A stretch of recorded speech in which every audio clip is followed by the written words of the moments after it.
প্রিয় লালমোহনবাসী, লালমোহন এবং তজুমুদ্দিনের প্রতিটি মানুষকে আমি গভীর ধন্যবাদ এবং কৃতজ্ঞতা জানাচ্ছি বিপুল ভোটে আমাকে বিজয়ী করার জন্যে। এই মুহূর্তে আমি আমাদের এই দুই উপজেলার সম্মানিত বাসিন্দাদেরকে অনুরোধ করে বলতে চাই, পরাজিত শক্তি আওয়ামী লীগ ক্ষমতা থেকে নির্বাসিত, তাদের নেতারা ভারতে পলাতক জীবনযাপন করছে। তারপরও এদেশের মানুষ অনেক আওয়ামী লীগেরও আমাদেরকে ভোট দিয়ে বিজয়ী করেছে। এখন বাংলাদেশের জন্য আইন শৃঙ্খলা পরিস্থিতিকে স্থিতিশীল রাখা খুবই প্রয়োজনীয়। আমি লালমোহন তজুমুদ্দিনের প্রত্যেক নাগরিককে অনুরোধ করব, বিশেষ করে বিএনপির নেতাকর্মীদেরকে অনুরোধ করব, তারা যেন আওয়ামী লীগ বা অন্য কোনো দলীয় বা জামাত ইসলামী বা অন্য কোনো দলীয় কোনো সমর্থকের সাথে যেন রূঢ় ব্যবহার না করে, কারো প্রতি যেন কোনো অন্যায় আচরণ না করা হয়। কেউ যদি আইন নিজের হাতে তুলে নেয়, তাকে কঠোর শাস্তির মুখোমুখি হতে হবে। 1 লক্ষ ভোটের ব্যবধানে ত্রয়োদশ জাতীয় সংসদ নির্বাচনে বিজয়ী করেছে। এটি আমার জন্য একটি বিশাল অর্জন বলে আমি মনে করি। প্রত্যেক ভোটার, প্রত্যেক লালমোহন তজুমুদ্দিনবাসীকে আন্তরিক ধন্যবাদ ও কৃতজ্ঞতা জানাচ্ছি। নির্বাচনের আগে এই নির্বাচনটি আমার জন্য ছিল 10ম নির্বাচন। আমি এই নির্বাচনে অতীতের নির্বাচনের মতো পরিশ্রম করতে পারি নাই, কোনো কারো বাড়িতে যাই নাই, কোনো হাট বাজারে বসি নাই, কোথাও কোনো গ্রুপের সাথে গল্পগুজব করি নাই, শুধুমাত্র মিটিংয়ে বক্তব্য রেখেছি এবং চলে এসেছি।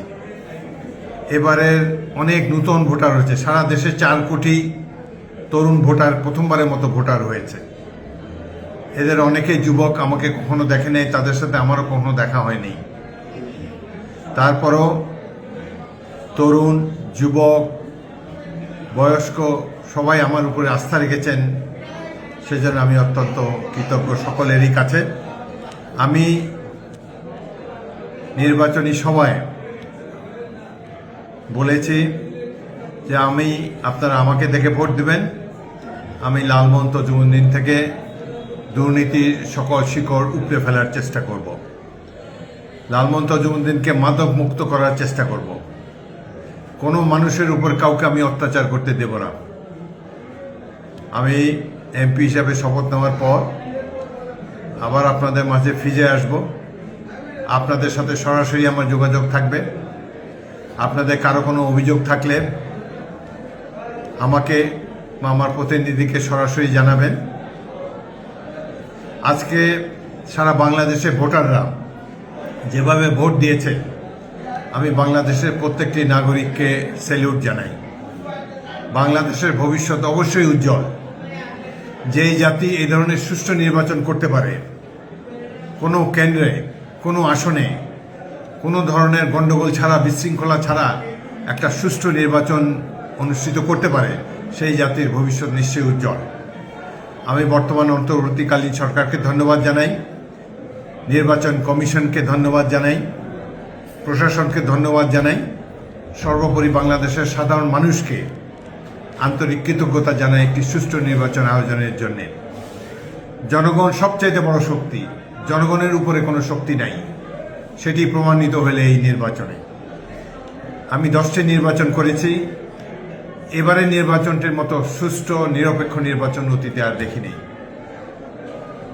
যাই হোক, বাংলাদেশ সারা পৃথিবীতে সুনাম কুড়িয়েছে এই ধরনের একটি সুষ্ঠু নির্বাচনে অংশগ্রহণ করে, এবং আমাদের পার ক্যাপিটা ইনকাম, মাথাপিছু আয় যাই হোক, আমাদের ভবিষ্যৎ অত্যন্ত উজ্জ্বল। আমরা যদি ঐক্যবদ্ধ থাকতে পারি, স্বাধীনতা সার্বভৌমত্বকে সুসংহত করতে পারি, এবং সর্বোপরি শহীদ রাষ্ট্রপতি জিয়াউর রহমান এবং খালেদা জিয়ার জাতীয়তাবাদী রাজনীতিকে ধরে রাখতে পারি, ইনশাল্লাহ বাংলাদেশ অচিরেই একটি সমৃদ্ধ রাষ্ট্রে পরিণত হবে। প্রিয় দেশবাসী, আসসালামু আলাইকুম। সবাইকে অসংখ্য ধন্যবাদ। আল্লাহ হাফেজ। আবার আপনাদেরকে গভীর কৃতজ্ঞতা জানাই।